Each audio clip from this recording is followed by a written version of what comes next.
Larson to the bottom of the track. Slide job. Trying to take the lead away. Slide job. Shades of Keselowski and Ambrose all over again. Buescher gets on the inside of SVG. And Kenza cleared by Logano. Maybe no. Kenza takes him out. Logano into the wall. Caution comes out and the crowd roars. Busch goes low. Burton blocks. He gets back up. Comes to the line. Jeff, your little boy, has done it. Harrison Burton wins in Daytona. Larson has cleared him. Allgaier, look at his hands. Now looks to the Here bottom. comes Larson off turn 2. Larson's got the run down the back. Can he win 2 days in a row? The rookie. Can he battle Kyle Busch 2 days in a row? He battled him yesterday and beat him. Here he comes. Diving to the inside. Kyle took the block. He blocked him. It's the Kyle and Kyle show off, turn 4. How many times we seen this? This is like 4 or 5 times these two guys have battled each other for the victory. Busch the veteran, Larson the rookie. Kyle Busch wins California. Al, what was your thought about Keselowski's little pre-race declaration? Who? Brad Keselowski? Yeah, I don't know who you're talking about. Okay. He drives the number 12 car. I saw it, but I passed it.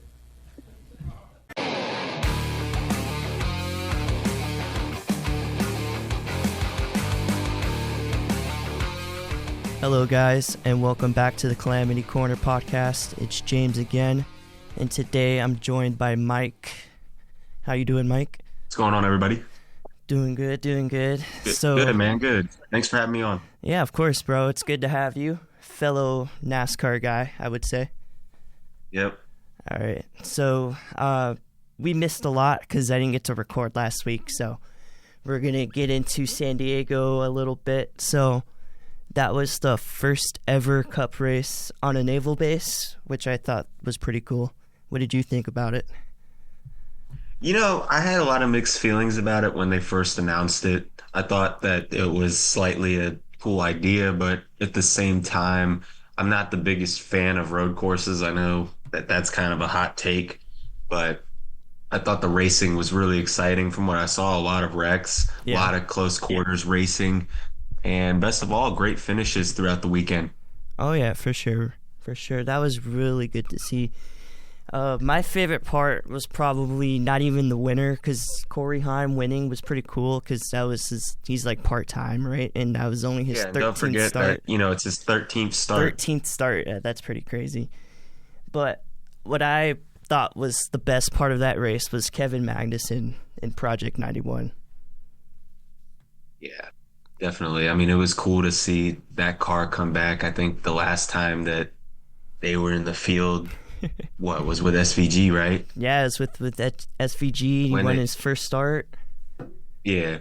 So that was really cool to see the Project 91 come back. I don't know why they took so long to come back, but I'm glad that they are bringing in more faces, familiar motorsports faces. And I'd like to see more in the future, but, you are talking about Kevin Magnussen. Yeah. He got into a little bit of an altercation with Noah Gragson. Yeah, I honestly thought that was pretty funny. The words that he said I won't share back on this podcast, but they were very strong. No, you're good. And then, all right. So going back to what we were talking about with like the Project 91, Kevin Magnussen, his interaction, I would say, with Noah Gragson. Yeah, we mentioned with Noah Gragson, that's right. Yeah. And then another thing I wanted to talk about is just how aggressive the racing in San Diego was. I felt like it was more aggressive. Yeah, I definitely agree with that. And I'm not really sure why. I don't know if it was the way the track was or whatever. I felt like there was a lot of altercations throughout the week. Like we saw in the Truck Series, Adam Andretti and Parker Kilgerman got into it. I don't know how you pronounce his last name, by the way. I've seen it different ways. You're good. We've seen that happen, and I don't know, man. I like seeing a lot of altercations, though. Yeah, they're good for the fans. It's very entertaining. And then the one thing that I've noticed early in the race was there was a lot of tire wear, which I thought was interesting. Yeah, definitely. Teams had to manage their runs so that they can last in the entire stage, and it felt like we saw a lot of cars, including SVG himself, fading with like 11 laps into the stage. Yeah, and then he probably wouldn't have been in the situation that he was in, unfortunately. Yeah. So that just brings me to my next point. So this podcast is called Calamity Corner, and what I usually like to do is have like a Calamity Corner section of the podcast, and of course, that's going to be the wreck with Austin Hill, SVG, and Connor Zilic. What did you think about that? I think it was just regular racing, but it did definitely take out a lot of great players, especially SVG. I picked him in our Pick'em League, as you may know. Yeah, so if you guys did not know, me and Mike, we are a part of a NASCAR Pick'em League, and we try our best to pick the winners every week. Some do better than others. I've had a rough start to that season, but things are trending up. I did pick SVG this week, so that was pretty good. How would you say your season has gone, Mike? Is something that, frankly, I don't even want to talk about. I've been last place 2 years in a row, basically. Yeah. I've had some moments where I'm up and down. I understand that. Yeah, I started. Yeah, I started the season off. Go ahead. I feel like I'm cutting you off a lot. Oh no, you're good, man. Go ahead. I was just gonna say I do like the competition of a Pick'em League, and it sucks that I'm not really in the mix, but sometimes that happens. Yeah, it is a lot of fun. All right, so we're caught up with San Diego. Corey Heim, he got his first win in his 13th start, and that ties a record with 7-time champion Jimmie Johnson. So I thought that was pretty interesting as well. Oh yeah. All right, and for Corey Heim, just to bring him up, it sucks how talented of a driver he is, and that he's been having a lot of sponsorship trouble, but I'm glad that he's able to go part-time with 2311, and Robin Hood's been behind him the whole way. I'm excited to see how he does next year in the 35 car. Yeah. I would love to see him in a Gibbs car, but his quote-unquote beef with Ty Gibbs isn't letting that happen. I didn't even really know he had beef really with Ty Gibbs. Yeah. It's something that hasn't been mentioned a lot, but it has been brought up in the past. I think I vaguely remember hearing something about it, but it's not something that I fully keep up with, and it's not on a national stage like Heim and Hocevar. Yeah, exactly. And then, all right, so then we'll move on to Sonoma. So the race was yesterday, and Ty Gibbs started on the pole. And this was the first time that SVG did not qualify in the top 5 at a road course in the Cup Series. What were your thoughts about that? Well, it happens again. I mean, we've seen it in restrictor plates where some of the best super speedway racers, they always qualify near the back and they manage to find their way up. Yeah. And I wasn't really impressed about SVG qualifying where he did. I probably couldn't tell you off the top of my head, I'm not going to lie, but I figured he'd find his way up there. He's proven time and time again to be one of the more talented drivers on road courses, of course.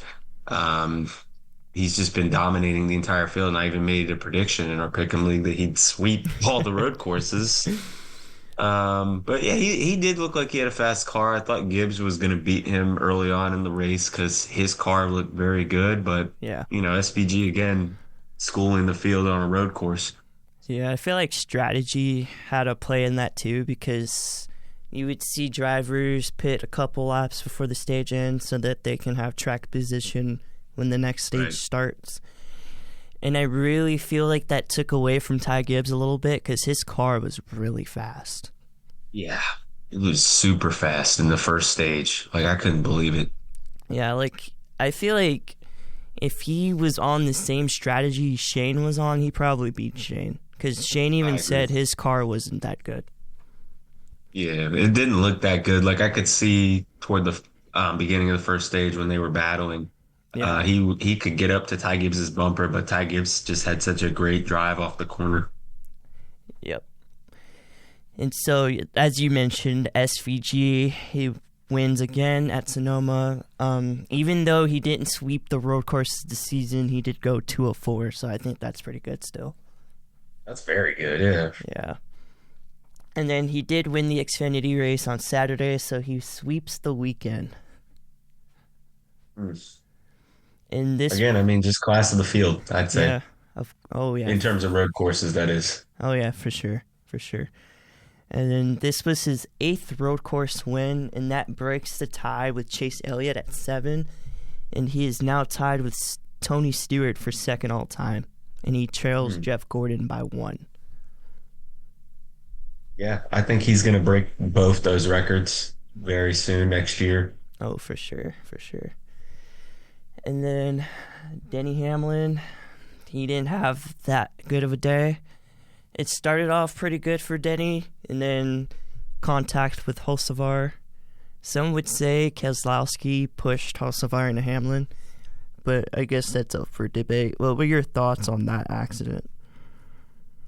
Well, I mean, I like Carson Hocevar a lot. I think he's a good personality for the sport, but besides that, I think that he drives like an idiot sometimes. And yeah, Keselowski, I think he had some role in that accident, but I do want to also mention how Hocevar was racing Bell in the beginning of the race, how he kind of just pushed him out of the way like it was like 2 laps to go when it was like the 8th lap of the race.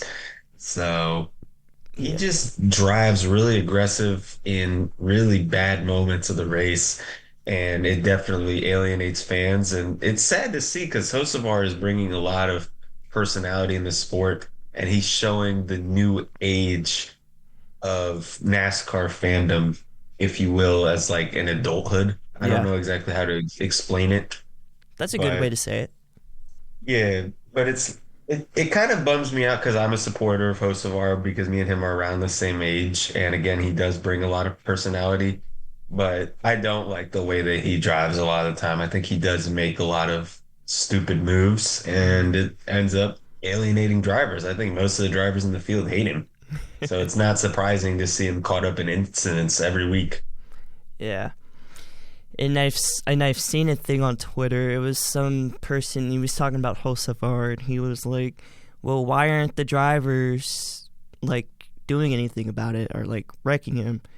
And I was just thinking, like, they really can't directly because they will get penalized by NASCAR.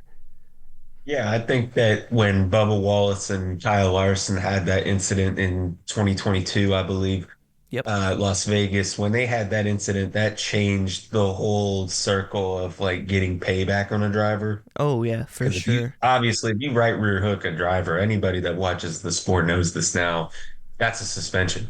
Or at least automatic. Subject to being like discussed, because Cindric did it on a road course and he didn't get suspended or fined. Which honestly, I found that to be very surprising because I don't know if they're looking at like the speed of it. Like I understand that a road course you're mainly going like 90 miles an hour, like top speed. Yeah. But if it's a right rear hook, it's a right rear hook, and that's the problem with NASCAR's rules. But that's a subject for another podcast, I'm sure. Yeah, NASCAR is, I wouldn't say that they're very fair or consistent when it comes to penalties. I wouldn't say, going back to Nashville, I wouldn't say that Austin Dillon intentionally tried to wreck Brad, but that was still very interesting. You know what I mean? That was really bad. Yeah. I mean, I don't know. That was a close one. Yeah, for sure. All right. And then, so we talked about Hocevar making contact with Hamlin. And then one thing I wanted to talk about, too, was in the post-race interviews with Jeff Gluck. Hamlin was like, I know you want a reaction out of me, but I haven't seen the replay of the wreck yet, so I will have to wait to see it.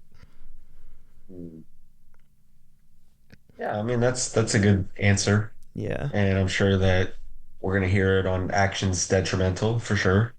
Oh yeah, I can't wait to hear that. Yeah, I'm definitely looking forward to that clip of that. Real. It's gonna tie into what Kyle Larson said about Carson Hocevar, about how he acts 8 years old. Yeah, I mean, I discussed this in the Pick'em League chat, I believe. It was either that chat or another chat, but I think that Carson, like I said, I hate to repeat myself, but Carson is bringing a lot of personality into the sport. Mm-hmm. And the thing is like I mentioned, I'm around the same age. I know you're around the same age as host of our James. Yeah.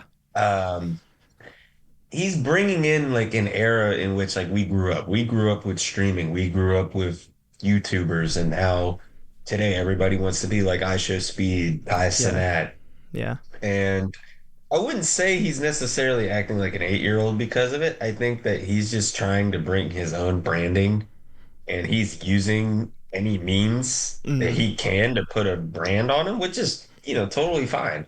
I mean, Twitch is, it was even popular when we were in like middle school. Yeah. So he wants to stream, let him stream. It's not hurting anybody. He's promoting his brands very well with Chili's, and I have no issue with Carson Hocevar off the track. On the track, even though, yes, I am a fan, like I said, I have an issue with the way he drives sometimes. Yeah. I feel like people would say that a lot about Denny Hamlin, because I know for sure that's how I used to feel for the longest time about Denny. Like, I didn't appreciate the way he would treat some drivers, specifically Kyle Larson, as I'm a Larson fan, but that's a discussion for another time. Yeah, definitely. All right, so we're going to get to the drivers trending up and down part of the podcast. Some drivers that I wanted to talk about that are trending up. The first one being Kyle Larson. He has an average finish of 4.0 in June, which is super consistent for at least a month. Even though Denny Hamlin won 3 races in a row before the 2 road courses, but that is still very good to see.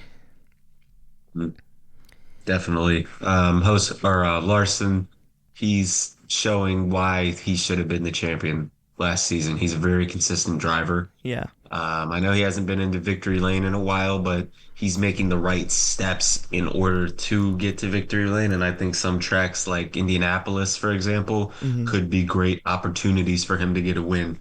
Yeah. That's been the common consistency around the NASCAR community, I think. They're going to look for Larson in Indianapolis, for sure. And as for Hamlin, I'm not really surprised. He's had a very consistent season overall. It's not just the month of June. Yeah.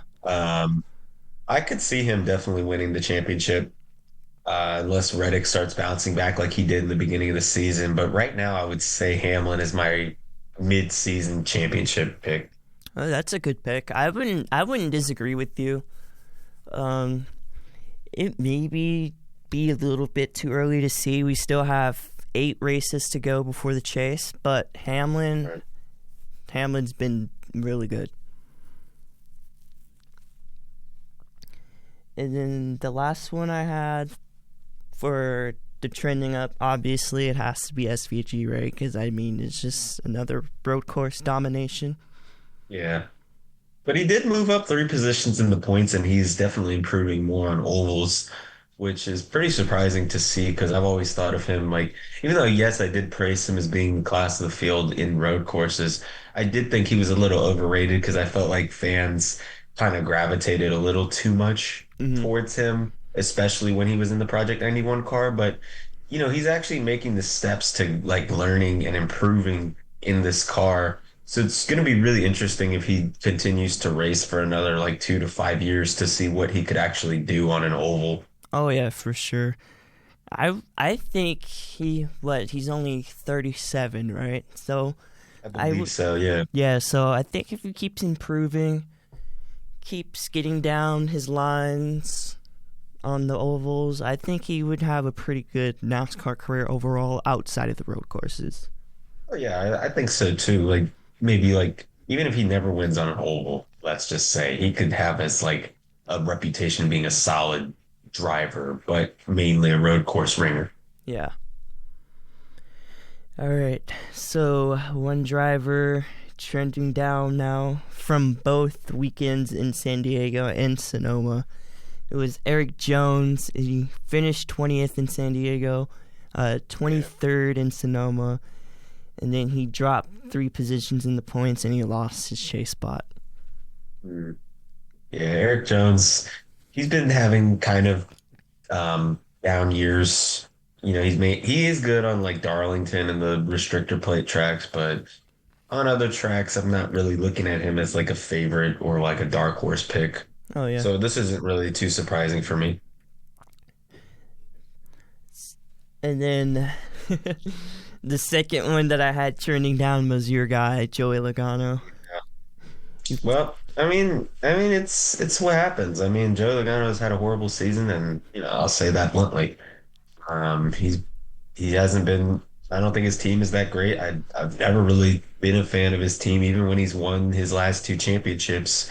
I wasn't really a big fan of his team, and it's unfortunate because Roger Penske is supposed to be one of the top 3 owners in NASCAR, and I feel like they're giving Logano kind of crappy cars, and I wouldn't be mad if Logano leaves Team Penske because he needs a better opportunity. He's a great driver, and that's another guy that we've mentioned that a lot of people like off the track, but on the track, no one really is a fan of him except for myself and a few other people. But yeah, Logano's a very talented driver, whether people want to admit it or not. And it's unfortunate to see him struggling like this. Yeah. People always are quick to mention Kyle Larson on his 42 race winless streak now. But there are other drivers that I think they should pay more attention to. Logano maybe being one of those. William Byron is another one. Yeah, William Byron's definitely one that I thought was probably going to win the championship. And I've thought that he's been a championship contender for the last couple of seasons, but he's just had bad luck toward the end of the season. I feel like he starts off hot. Yeah. But maybe this year, because he's kind of been trending downward, maybe he'll turn it back up during the chase, and we could see a surprise run from him. Oh, yeah, of course. And then, all right, so one question I wanted to ask you. If Joey Logano did leave Team Penske, where do you think he would go? This is a great question. Do you want me to give you like kind of a biased answer, or do you want me to give you like an unbiased, like kind of logical answer? You can give me both. Bias answer, I would want him to drive the 48 car, but I know that they're probably going to want Hocevar or Zilich because they're already in this Chevy camp. But if he were to leave and like he were to continue racing, I think that's a very tough question because if he goes to Spire, he would probably have to replace Michael McDowell. He's not going back to Gibbs. Okay. I think that Logano may just end his career in Team Penske. Matter of fact, now that I'm thinking about it, unless McDowell were to retire and Logano took over the Spire car.